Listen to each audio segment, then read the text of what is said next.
हम आंख बंद करें, ये जूते छोड़ के सारे बाहर भाग जाएंगे और सियासी तौर पर खत्म हो जाएंगे। नैब हो, FIA हो, अरबों खरबों के इल्जाम लगे, एक धेले की करप्शन का सबूत अभी तक नहीं दे के आया। कोरोना से सप्लाई चेन सारी इफेक्ट हो गई, दुनिया में कमोडिटी प्राइसेस ऊपर चली गई। ये आर्जी तौर पे है और हमें ये जो भी आर्जी तौर पे मुश्किल पड़ी हुई है महंगाई की, ये भी इंशाल्लाह नीचे आ जाएगी। बरतानिया में शहबाज शरीफ खानदान के अकाउंट्स की बहाली, किसकी फतह किसकी शिकस्त, हुकूमत और नून लीग में बहस जारी। क्या अगले इंतखाबात में असल मार्का पंजाब में लड़ा जाएगा?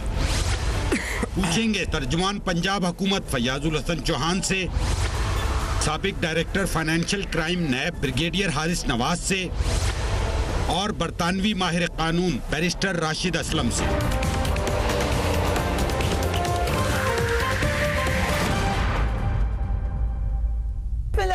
अस्सलाम वालेकुम and very warm welcome to the show. Muslim League Noon और हुकूमत के दरमियान शहबाज शरीफ खानदान के खिलाफ बरतानिया में तहकीकात पर एक दूसरे पर इल्ज़ाम तराशी ही नजर आ रही है। एक का मौक़िफ़ ये है कि साबित हो गया कि हम बेगुनाह थे, हमने तो कोई करप्शन ही नहीं की। दूसरे का मौक़िफ़ ये है कि सिर्फ एक मामले को लेकर पूरी जो उनके बकौल एलिजिड करप्शन है उससे भागा नहीं जा सकता। मुस्लिम लीग नून इसे अपनी फतह करार दे रही है और हुकूमत पर इल्ज़ामात लगा रही है। ये बात की कानूनी नुकात क्या है? शहबाज शरीफ बरतानिया में अकाउंट्स मुंजमद होने के फैसले को अपनी फतह करार दे रहे हैं। हमारे साथ इंफॉर्मेशन मिनिस्टर पंजाब फयाजुल हसन चौहान मौजूद हैं। चौहान साहब, पंजाब को ही आप रिप्रेजेंट कर रहे हैं, पंजाब ही के CM रह चुके हैं शहबाज शरीफ।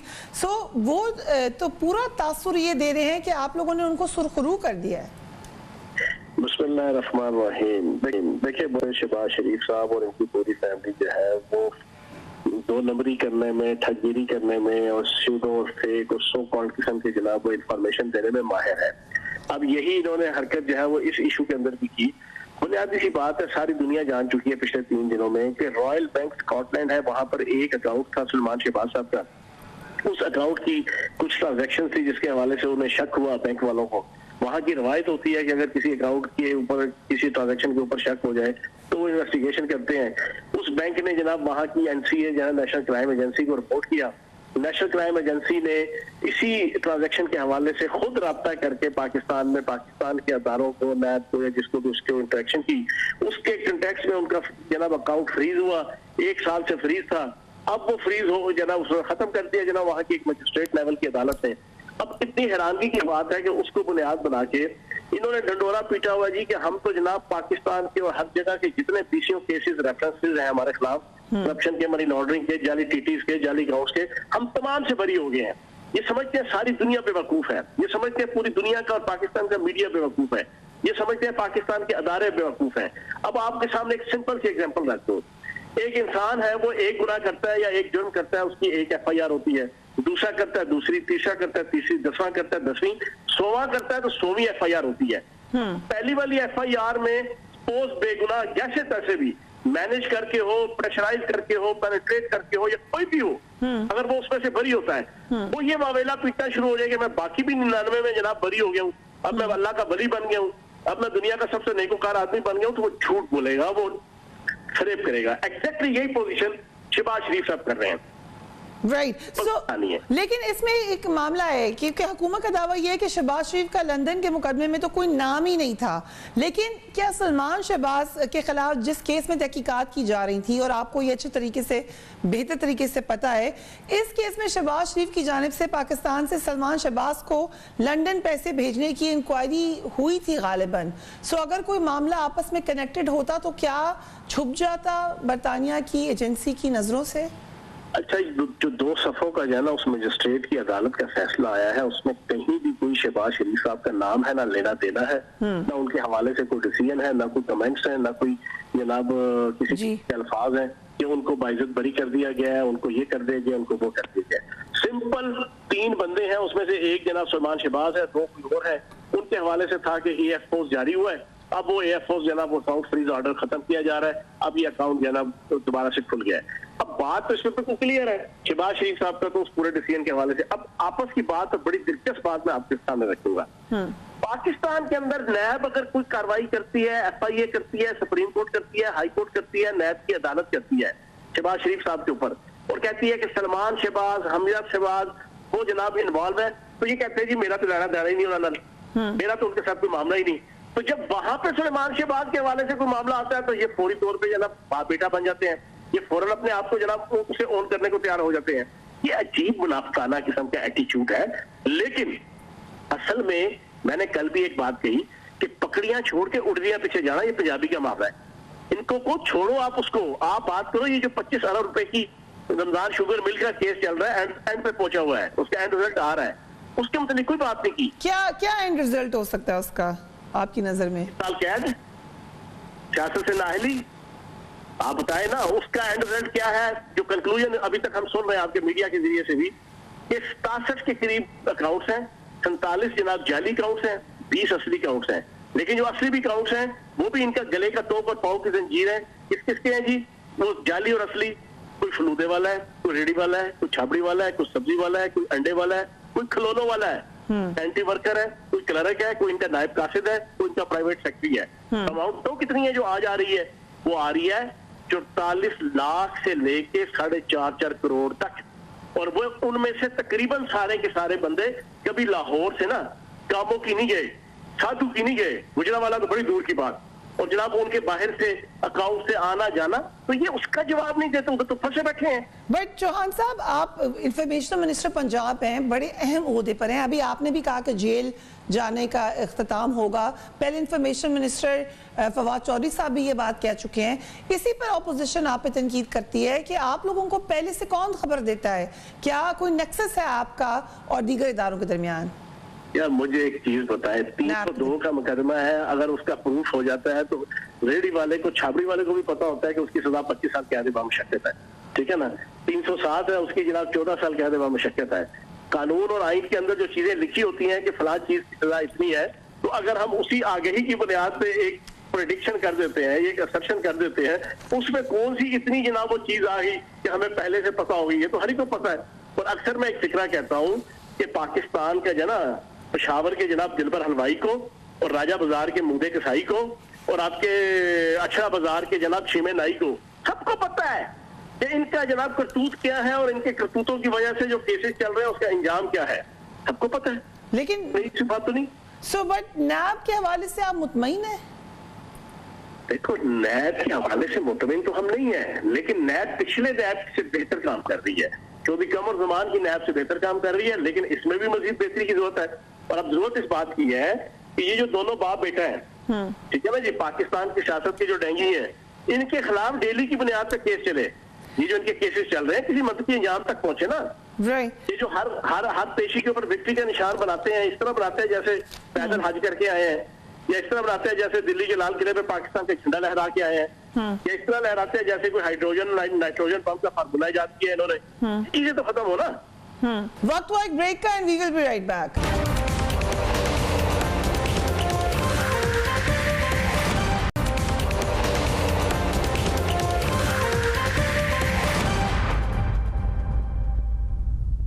And welcome back. आप भी कहा कि समाअत बार बार होनी चाहिए, ये हुकूमत बार बार ये मौक़िफ़ दोहरा रही है कि समाअत रोजाना की बेसिस पर होनी चाहिए। शहबाज शरीफ साहब की क्या सवाल पूछा आपने? क्या हुकूमत बार बार ये कह रही है कि शहबाज शरीफ के खिलाफ केसेस की रोजाना की बुनियाद पर समाअत हो? आपने भी कहा कि समाअतों का जिक्र किया। क्या आप लोग ये चाहते हैं कि उनकी भी पैनमा की तरह रोज की बुनियाद पर समाअत हो? सर देखें, बात ये है कि डू एंड डाई होना चाहिए ना। उर्दू में और पंजाबी में कहते हैं कटा कटे निकलना चाहिए। वो भी दावे करते हैं कि हम जनाब बड़े हाजी परहेजगार हैं, हम कहते हैं नहीं जनाब वो तो इंटरनेशनल चोर और डाकू हैं। तो भाई दोनों का कोई एंड पहुंचे ना। केसेस चल रहे हैं, केसेस का एंड हो तो चल जाएगा। रमजान शुगर मिल का जनाब पूरे का पूरा 3 साल से केस चल रहा है, अब उसको लगाओ एंड पे। ओके, आपने अभी डेंगी का वर्ड यूज किया, किसी और कॉन्टेक्स्ट में किया, बट मेरा सवाल पे यहीं से पंजाब की कारकर्दगी पर आ जाते हैं।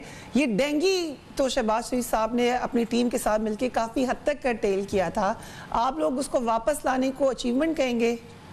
नहीं, ये बात नहीं है। वापस लाने को हर साल आता था, ये नहीं है कि नहीं होता था, हर साल डेंगी आता है। और ये पाक की तरफ से जो ना बीमारियां और आफात है, इंडिविजुअल भी और कलेक्टिव भी सोसाइटी और माशरे में आती हैं। आपको डेंगू नजर आ गया, आपको इंटरनेशनल क्राइसिस जो ना जो 1920 के बाद, ताउन के मर्ज के बाद पहली दफा पूरी सदी बाद जना दुनिया पे आया, और उसमें पंजाब हुकूमत और उस्मान बुज़दार साहब की जो फतह है वो आपको नजर नहीं आ रही? नहीं, उसमें हमने बड़े प्रोग्राम्स किए, एनसीओसी भी है उसमें, आपकी हेल्थ मिनिस्टर भी हैं, बहुत सारे लोग हैं उसमें, ठीक है ना।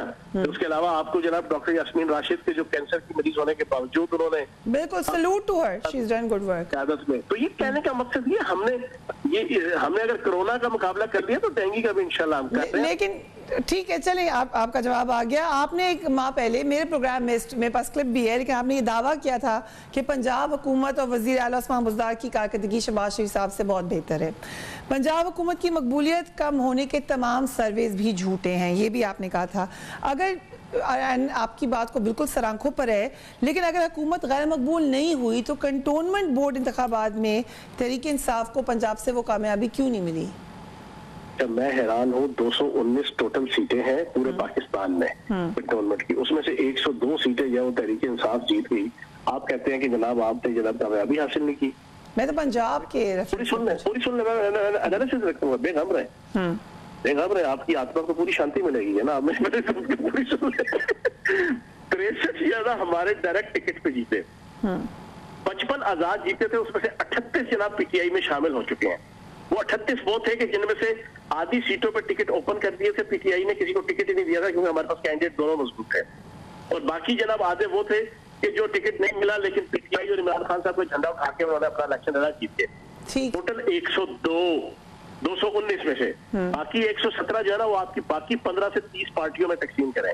आप इसको जना शिकस्त कहती हैं, कहेंगे कि फतह कहेंगे, लेकिन हम जीते हैं। ऑन अ लाइट नोट, चलिए ठीक है, अगेन आपका मौकफ आ गया। उसी प्रोग्राम में आपने ये कहा था कि आप लिख के रख लें बल्दियाती इंतखाबात वादे के मुताबिक आइंदा साल मार्च और अप्रैल में होंगे, लेकिन अभी सियाने आपको समझा नहीं रहे कंटोनमेंट बोर्ड का रिजल्ट देके कि अभी ना करवाएं। मैं अभी आपको समझा के हटाऊं कंटोनमेंट बोर्ड का, आप उसको जीत कह रहे हैं, वही सवाल पूछ रही है। Victory, so this is a victory for you. आप कंटोनमेंट बोर्ड को विक्ट्री कह रहे हैं पंजाब से। सुन तो दो, ठीक, जब हम जीते हैं तो इंशाल्लाह अगला भी मार्च अप्रैल का डंके चोट पे हम जीतेंगे इंशाल्लाह पैगाम पर। राइट। सो मुस्लिम लीग नून के सेक्रेटरी जनरल एहसन इकबाल का कहना है कि पंजाब हुकूमत बल्दियाती इदारे बहाल करने के जो सुप्रीम कोर्ट का हुक्म है वो मानने से इनकार कर रही है, और बल्दियाती इदारों के सरबराहों का इख्तियार ना देकर सुप्रीम कोर्ट का हुक्म हवा में उड़ाया जा रहा है। ये आपने देखा होगा उनका बयान, यो कमेंट। कोई ऐसी चीज नहीं की जाए ना, बिल्कुल भी कतन भी हम कोई उनके रास्ते में हर्डल बैरियर नहीं क्रिएट कर रहे हैं ना। बाकी उनका टाइम पीरियड खत्म हो रहा है एक डेढ़ महीने बाद, उसके बाद नेचुरल प्रोसेस के तहत जो है मार्च अप्रैल में जो है वो इलेक्शन हो जाएंगे। सो चौहान साहब, आप कॉन्स्टिट्यूंसी के बंदे हैं, लोगों में भी आप फिरते हैं आराम से, आपको क्या फीडबैक मिलता है? आपके ख्याल से लोगों में फ्रस्ट्रेशन है इस हवाले से अकाउंटेबिलिटी के नैरेटिव पर कि जो सजाएं होनी चाहिए थी वो नहीं हुई, जो लॉजिकल कंक्लूजन होना चाहिए था वो नहीं हुआ, या लोग मुतमईन हैं कि बिल्कुल ठीक अकाउंटेबिलिटी के नैरेटिव पर आप लोग गए हैं? एक तो अकाउंटेबिलिटी के हवाले से सारी दुनिया को पता है कि पुरानी नैब ने कख तोड़ के दो नहीं किया था, और हमारे 3 सालों के अंदर 650 अरब रुपए नैब ने रिकवर किया, और हमारे दौर के अंदर सिर्फ पंजाब के अंदर एंटी करप्शन ने इतने अरब बरामद किए लोगों से जितने पूरे 70 सालों में पंजाब में जो है वो नहीं इकट्ठे हुए थे, उससे ज्यादा 3 सालों में जनाब एंटी करप्शन ने जो है वो लोगों से हासिल किए जो करप्ट लोग थे, जिन्होंने मुल्क को लूटा था, अदारों को लूटा था। तो ये तो है, लेकिन कुछ चीजें हैं अदालतों की। हमारे बस में जो चीजें हैं वो प्रोसिक्यूशन के डिपार्टमेंट को, प्रोसिक्यूशन प्रोसेस को आसान माहौल फराहम करना है, हमारी हुकूमत ने किया, ऐसे अदालतों ने करने हैं। ठीक है ना। दूसरी सबसे इम्पोर्टेंट चीज महंगाई के हवाले से जो पैनिक है, मैं आपके प्रोग्राम की वसात से बड़ी तसल्ली से जना इसका एनालिसिस रख। अच्छा, अगेन प्लीज ये मत कहिएगा कि नहीं है महंगाई, आपकी मर्जी, आप जो मर्जी कहें, लेकिन एक सजेशन है। पूरी बात कर लूं जी जरूर। सूरत हाल ये है फरिया साहिबा, ये आपके कोरोना क्राइसिस के बाद पूरी दुनिया का जनाब इस वक्त जनाब ये फिनोमेना है। मैं आपको एक छोटी सी एग्जांपल दे दूं। कोरोना से पहले जो $400 की शिपमेंट आती थी ना शंघाई से या चाइना के शहर से, अब वही शिपमेंट $10,000 की है। मेरी इस बात को जरा आप किसी भी बिजनेसमैन को ना, चैम्बर ऑफ कॉमर्स के किसी प्रेसिडेंट को ले लीजिएगा, पूछिएगा कि ये चौहान साहब ने बात की है, ये ठीक है कि गलत है। दूसरी चीज, आप एक और छोटा सा एनालिसिस रख दो। पिछले साल सितंबर के अंदर $42 फी बैरल इंटरनेशनल मार्केट के अंदर तेल की कीमत थी, और आज आपकी $74 फी बैरल इस वक्त राइट नाउ जाना इस वक्त कीमत है। इजाफा हुआ 80%। पिछले साल सितंबर के अंदर पाकिस्तान के अंदर पेट्रोल की कीमत 103 रुपए थी। आज पाकिस्तान के अंदर पेट्रोल की कीमत 123 रुपए है। टोटल इजाफा 18%। अब 80% इंटरनेशनल मार्केट में इजाफा हो रहा है, लेकिन उसका नेगेटिव इम्पैक्ट जो है वो वजीर आजम पाकिस्तान इमरान खान साहब और हुकूमत पाकिस्तान PTI की जो हुकूमत है, ठीक, सिर्फ 18% बोझ जो है वो आवाम के ऊपर लाए। बड़ा आपने अच्छा एक्सप्लेन किया है। Must comment on that. आपको अप्रिशिएट करती हूँ, बहुत अच्छा एक्सप्लेन किया आपने, मैंने बड़े गौर से सुना है। लेकिन चौहान साहब, ये आपको उसके बावजूद लोग, आपका क्या ख्याल है, शाबाशी देनी चाहिए उनको? महंगाई, एक आम आदमी इस पे आपको शाबाशी कैसे दे जिसका अपना गुजारा नहीं हो रहा कि जी आपने उतनी महंगाई नहीं की उन ममालिक पे जहाँ पे हेल्थ फ्री, जहाँ पे एजुकेशन फ्री, जहाँ पे सिक्योरिटी आपको स्टेट की तरफ से कंप्लीट मिलती है, जहाँ पे आपके वज़ाइफ लगते हैं, जहाँ पे जॉब अलाउंस है, उन ममालिक से, और आप डेली वेज भी देख लें पाकिस्तान में, फिर फर्क भी तो है चौहान साहब। सुने, अब मैंने आपको बता दिया कि इंटरनेशनल फिनोमेना है। दालें जितनी हैं, सब्जियां आपकी आधी जना इंपोर्ट होती हैं, अब उन सालों के ऊपर इम्पैक्ट आता है। क्रूड ऑयल जो है इंपोर्ट होता है, लेकिन उसका हल क्या निकाला है? पंजाब के अंदर 80% खानदानों को 7.25 लाख की मालियत का हेल्थ इंश्योरेंस कार्ड मिल चुका है और 3 महीने बाद 100% के हाथ में होगा। ये उसी महंगाई के रास्ते में एक रुकावट खड़ी करने की एक अदना नहीं बड़ी आला किस्म की एक छोटी सी एग्जाम्पल है ना। ठीक, इसी तरीके से मुख्तलिफ किस्म के जो रिलीफ देकर हम कोशिश कर रहे हैं कि इंटरनेशनल लेवल पे कोरोना क्राइसिस की वजह से जो महंगाई का तूफान आया है उसमें आवाम के ऊपर बर्डन कम से कम आए। ये सारे वो ऑप्शन हम कर रहे हैं। बाकी बुनियादी चीज ये है कि रियासत को डिफॉल्ट होने से बचाने के लिए हमने पिछले 3 सालों में जो किरदार अदा किया, वरना अगर हम 10 अरब डॉलर हम कर्जा ना पे कर पाते ना पहले 6 महीने में, तो इस वक्त डॉलर की कीमत जो है ना वो कम से कम 350 से 450 रुपए होनी थी। लेकिन प्राइम मिनिस्टर साहब की और हुकूमत ने और PTI की हुकूमत ने बड़े विजिलेंट वे के अंदर इनके हाथों की लगाई हुई हमने दांतों से खोली और इनकी पिछाई हुई बारूदी सुरंगें जो थी उससे पाकिस्तान की इकॉनमी को और पाकिस्तान की सोसाइटी और माशरे और रियासत को बचाया है। बाकी क्राइसिस है, मुकाबला कर रहे हैं इंशाल्लाह। So let's come to Punjab now। 4था साल अब आपकी हुकूमत का शुरू हो रहा है। जो दूध की नहरें बहनी थी, आपके ख्याल से कहाँ तक उसमें कामयाब हुए हैं आप?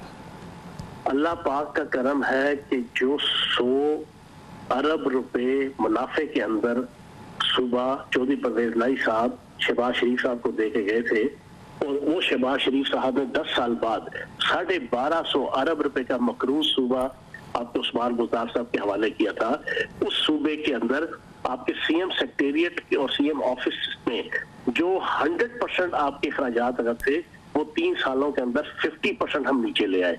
उसी सूबे के अंदर तीनों साल टैक्स कलेक्शन का जो टारगेट हमने तय किया हमने 100% उसको अचीव किया, और आखिरी 2020-21 में 59 अरब रुपए का टैक्स कलेक्शन का टारगेट था। हमने 63 अरब रुपया सरदार उस्मान बुज़दार साहब की क़यादत में इकट्ठा किया।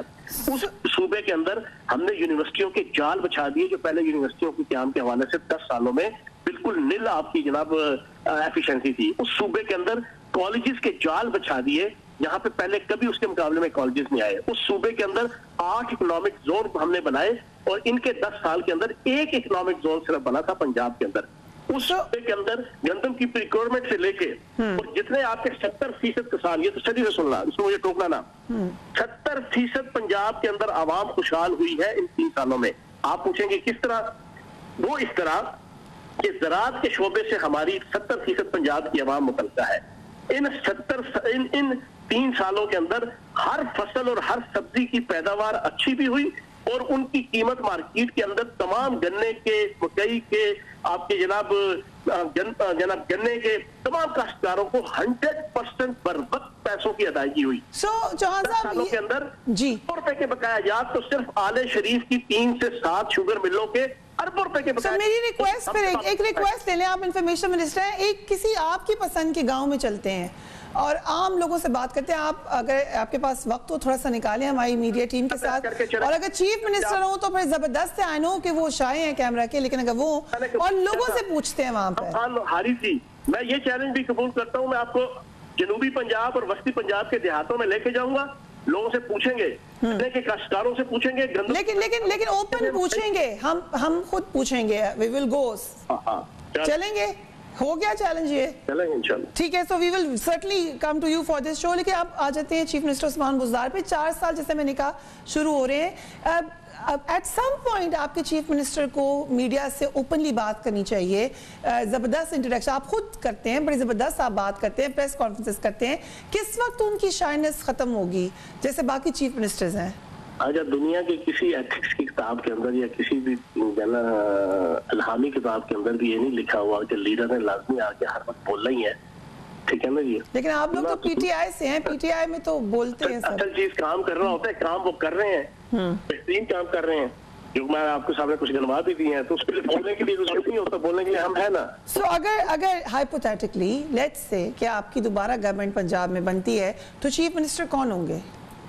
अब ये वक्त से पहले जना कौन जीता तेरे जुल्फ के सर होने तक, आपको और मुझे पता है कि हम जनाब अगले लम्हे क्या हमारी सूरत हाल हो, तो वक्त आएगा इंशाल्लाह वो भी ठीक होगा। लेकिन ये तयशुदा है कि अगली हुकूमत इंशाल्लाह वफाक और सूबे में। चौहान साहब, फयाज हसन चौहान साहब इन्फॉर्मेशन मिनिस्टर पंजाब हमें ज्वाइन करे थे। थैंक यू सो मच हमें डिटेल आंसर देने का। We taking a break and we will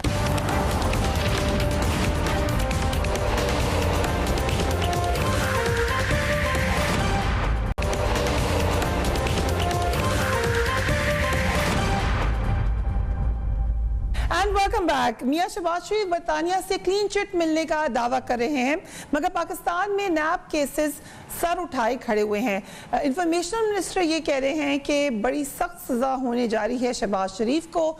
इस बात को रिजेक्ट करते हैं शहबाज शरीफ भी और उनकी पार्टी भी। शहबाज शरीफ और हमजा शहबाज पर 25 अरब रुपए की मनी लॉन्ड्रिंग के इल्जामात हैं।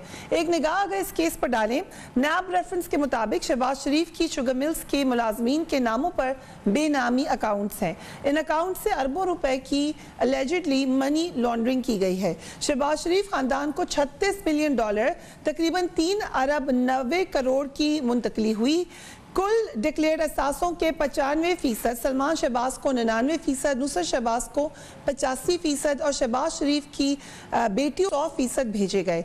7 अरब रुपए 2010 से 2018 तक जाली कंपनीज में डाले गए। ये कंपनियां security exchange commission of Pakistan से रजिस्टर्ड नहीं है, ना ही ये FBI के पास रजिस्टर्ड हैं। सिर्फ लेटर हेड पर इन कंपनीज के अकाउंट्स खुल जाते थे और पैसा इन अकाउंट्स को इनके अंदर जाता था और आता था। इस केस में शहबाज शरीफ पर फर्द जुर्म आयद हो चुकी है। 16 में से 4 मुल्ज़िमान इश्तिहारी करार दे दिए गए हैं। सलमान शहबाज, अली अहमद, ताहिर नकवी, हारून यूसुफ को इश्तिहारी करार दिया जा चुका है। 28/2020 को मनी लॉन्ड्रिंग केस में शहबाज शरीफ को गिरफ्तार किया गया था। Barrister Rashid Aslam, thank you so much for joining us from UK। आप बरतानवी कवानीन से अच्छी तरीके से वाकिफ हैं। हाल ही में बरतानवी अदालत से सलमान शहबाज और उनके साथी के हक में फैसला आया है। पाकिस्तान में पॉलिटिकली इस बात को कहा जा रहा है कि साबित हो गया है कि करप्शन के इल्जामात गलत लगे शहबाज शरीफ साहब पर, उनकी फैमिली पर भी। आपकी क्या राय है? जी बहुत शुक्रिया। जब नेशनल क्राइम यहाँ पे कोई होल्ड करती है तो ज्यादातर ऐसे केस यहाँ पे पर्सन इन्वॉल्व हो या अपनी फैमिली इन्वॉल्व, क्योंकि पूरे केस में अगर आप देखें तो शहबाज शरीफ साहब एक्सपोज पर्सन है, तो पब्लिक ऑफिस को होल्ड करते थे। तो इस हवाले से सलमान शहबाज साहब को इंक्वायरी में लेना एक नॉर्मल बात थी। अब उसमें जो प्रोसीडिंग्स हुई हैं, जो इन्वेस्टिगेशंस हुई हैं, उसके हवाले से जो मैक्सिमम NCA टाइम सीक कर सकता था वो 2 साल का अर्सा है, जिसमें मजिस्ट्रेट कोर्ट से उन्होंने अकाउंट्स फ्रीजिंग ऑर्डर भी लिए, अपनी इन्वेस्टिगेशंस कंप्लीट की, जिसके नतीजे में उनको कोई मनी लॉन्ड्रिंग इसमें मिली नहीं है, जिसकी वजह से उन्होंने उनको चार्ज नहीं किया। उन्होंने वो जो फ्रीजिंग ऑर्डर था उसको वापस ले लिया है।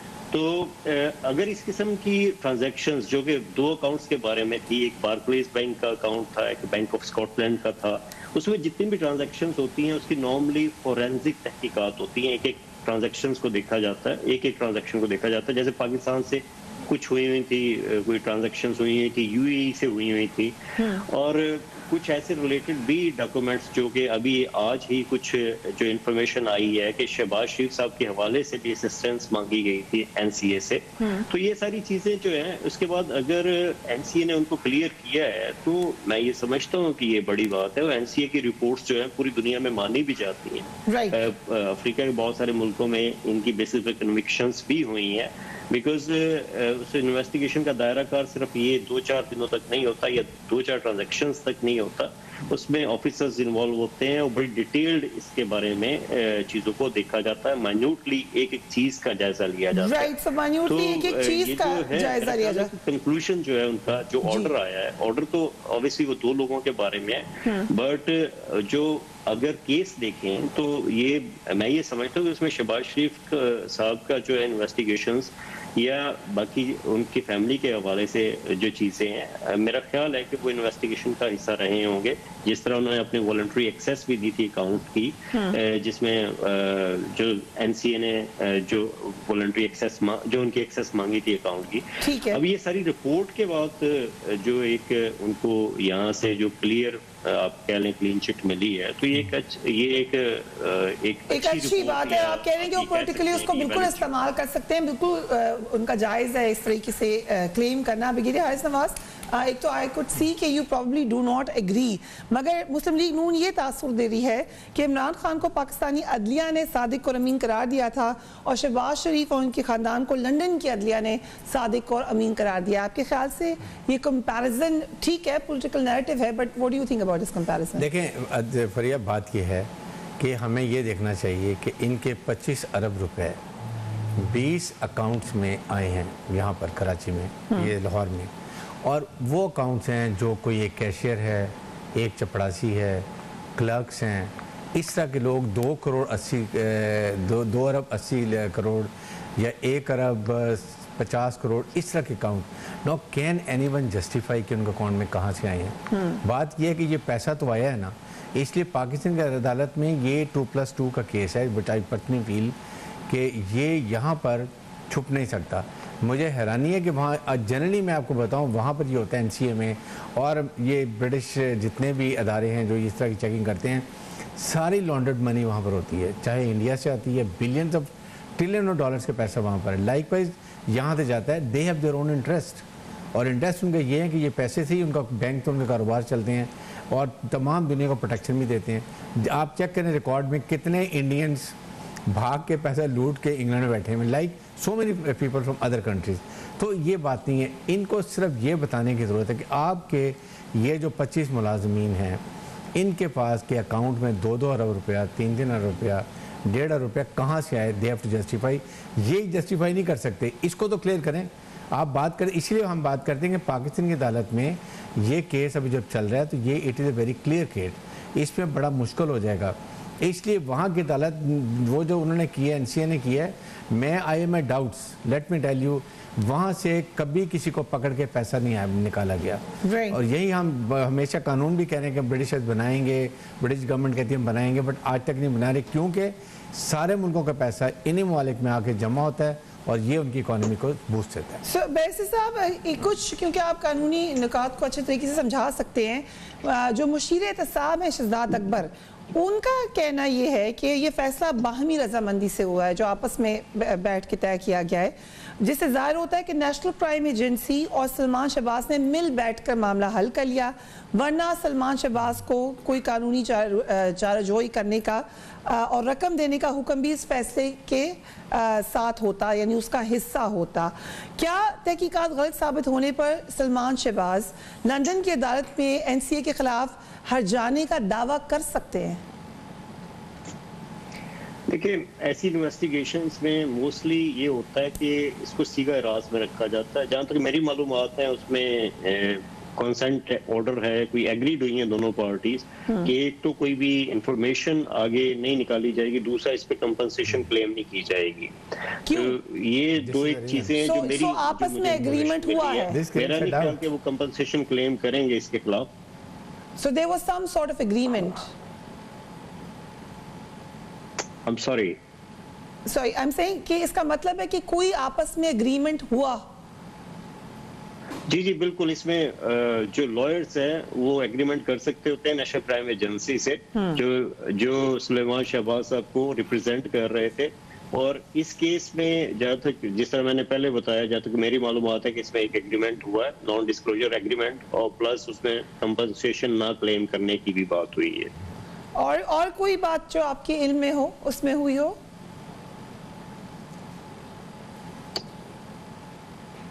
मैं सर दोबारा सवाल दोहराऊं। और कोई बातें जो आपने कहा कि आपकी इतलात हैं कि बातचीत हुई है और उसमें ये बात हुई है कि कॉम्पनसेशन क्लेम नहीं की जाएगी, कोई और इस हवाले से इंफॉर्मेशन हो आपके पास?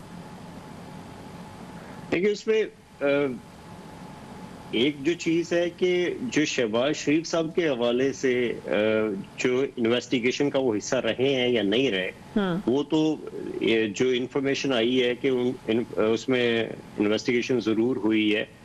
बाकी पहले आपको पता है कि एसिड रिकवरी यूनिट के लोग यहाँ पे आके मिलते भी रहे हैं, NCA से शहजाद अकबर साहब की भी मुलाकातें हुई हैं, म्यूचुअल एग्रीमेंट्स के बारे में भी बात होती रही है। तो पाकिस्तान हुकूमत ने ये तस्लीम भी किया है कि वहां से इंफॉर्मेशन को सीख की गई थी। बाकी ये मैं जरूर कह सकता हूँ कि NCA जब इन्वेस्टिगेशन करते हैं तो बहुत एक्सटेंसिव इन्वेस्टिगेशन होती है। राइट, सो एक्सटेंसिवली इन्वेस्टिगेशन ज़रूर हुई। ब्रिगेडियर साहब, नैब के ऊपर जो सवालात उठ रहे हैं और खुल कर पहले ही उठ रहे थे, अब दोबारा उठ रहे हैं, और ये भी सवाल किया जा रहा है कि फिर एक्सटेंशन क्यों दी जाए चेयरमैन को, आपकी क्या राय है? आई थिंक इसमें 2-3 वजूहत हैं। नंबर 1 तो ये है कि दे वांट के इस स्टेज के ऊपर, जबकि अब काफ़ी केसेस मैच्योर होने वाले हैं, and they don't want to कि नया चेयरमैन आ जाए। नंबर 2 प्रॉब्लम ये है, सबसे बड़ी वो ये है कि वो ये बात करते हैं कि leader of the opposition involve in corruption charges, NAB में इनके केसेस हैं, and how can you go leader of the house जाके अपोजिशन लीडर से ये पूछें, जी बताएं हमें ये इनाम है, इसको दोबारा लगाना चाहते हैं या कोई और भी लगाएंगे, तो जाहिर है इस पे क्लैश होगा कि वो अपनी मर्जी का लाना चाहेंगे, अपने को प्रोटेक्ट करना चाहेगा, जिसकी वजह से इस वक्त गवर्नमेंट ने ये डिसाइड किया हुआ है कि वो leader of opposition who is involve in corruption charges, उनसे हम डिस्कशन नहीं करेंगे। आई थिंक यहाँ पर अपोजिशन को चाहिए था कि at least for this period they could have change the opposition leader when opposition leader is involve in corruption charges. और बड़े सख्त संगीन किस्म के इल्ज़ामात हैं। अगर पहले जैसे ये अरेस्ट थे तो मेरे ख्याल में उस वक्त राना तनवीर कुछ लगाया था या किसी को लगाया था, इसी तरह किसी को लगा देते, then government had no reasons कि वो इनसे डिस्कशन ना करें, इनकी ओपिनियन ना लें। तो I think that is the only reason कि वो चाह रहे हैं कि एक नया वहाँ से ऑर्डिनेंस लाने के बाद और इनैक्टमेंट करा के असम्बली से, जॉइंट सेशन से वो लेना चाह रहे हैं, एक EVM के ऊपर, आई वोटिंग के ऊपर, और थर्ड आई थिंक इसके इनकी एक्सटेंशन के new appointment for another 3 years, और ही continues till the time, till further orders. Brigadier साहब, डू यू थिंक एक झटका जरूर लगा है अकाउंटेबिलिटी के नैरेटिव को? नहीं, देखें बहुत झटका लगा है। और सेकंड बात ये है कि चेयरमैन नैब और नैब को ये रियलाइज़ करना चाहिए कि what you have recovered, what you are suppose to do.